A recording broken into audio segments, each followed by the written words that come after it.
హీరోయిన్లు పెళ్లికి ముందు ఒకలాగా, పెళ్లి తర్వాత ఒకలాగా ఉంటారు. పెళ్లి జరిగిన తర్వాత కొన్ని సామాజిక కారణాల వలన గ్లామర్ ప్రపంచానికి దగ్గరగా బ్రతికిన గ్లామర్కి దూరంగా బ్రతకటం మొదలు పెడతారు నటీమణులు. మహేష్ బాబుని పెళ్లి చేసుకున్న నమ్రత, పవన్ కళ్యాణ్ని పెళ్లి చేసుకున్న రేణు దేశాయ్, నాగార్జునని పెళ్లి చేసుకున్న అమల అందరూ పెళ్లి ఇలా ఖాయమనవగానే సినిమా ప్రపంచాన్ని వదిలేశారు. ఇప్పుడు ట్రెండ్ మారింది. సమంత తనకు తానుగా సినిమాలు మానేస్తే తప్ప తన వలన మాత్రం సినిమాలు మానేయడం జరగదని నాగచైతన్య ఇప్పటికే ప్రకటించాడు. నిజంగా మెచ్చుకోదగిన విషయం. దానికి అక్కినేని అభిమానులు కూడా నెగిటివ్గా స్పందించలేదు. కానీ సమంత ఈ మధ్య చేస్తున్న గ్లామర్ షో మీదే మండిపడుతున్నారు ఫ్యాన్స్.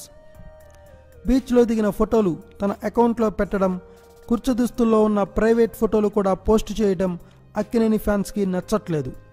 అక్కినేని ఇంటికి కోడలు కాబోతున్న అమ్మాయి సినిమాల్లోనే కాకుండా ఇలా బయట కూడా గ్లామర్ షో చేయడం ఏంటని వారు బాధ.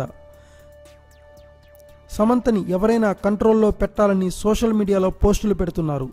అయినా వీళ్ళ ఓవర్ యాక్షన్ కాకపోతే సమంత ఎలా ఉండాలనుకుంటే అలా ఉంటుంది. నాగచైతన్యకి లేని ఇబ్బంది వీరికి ఎందుకో. Thanks for watching. Please subscribe our channel.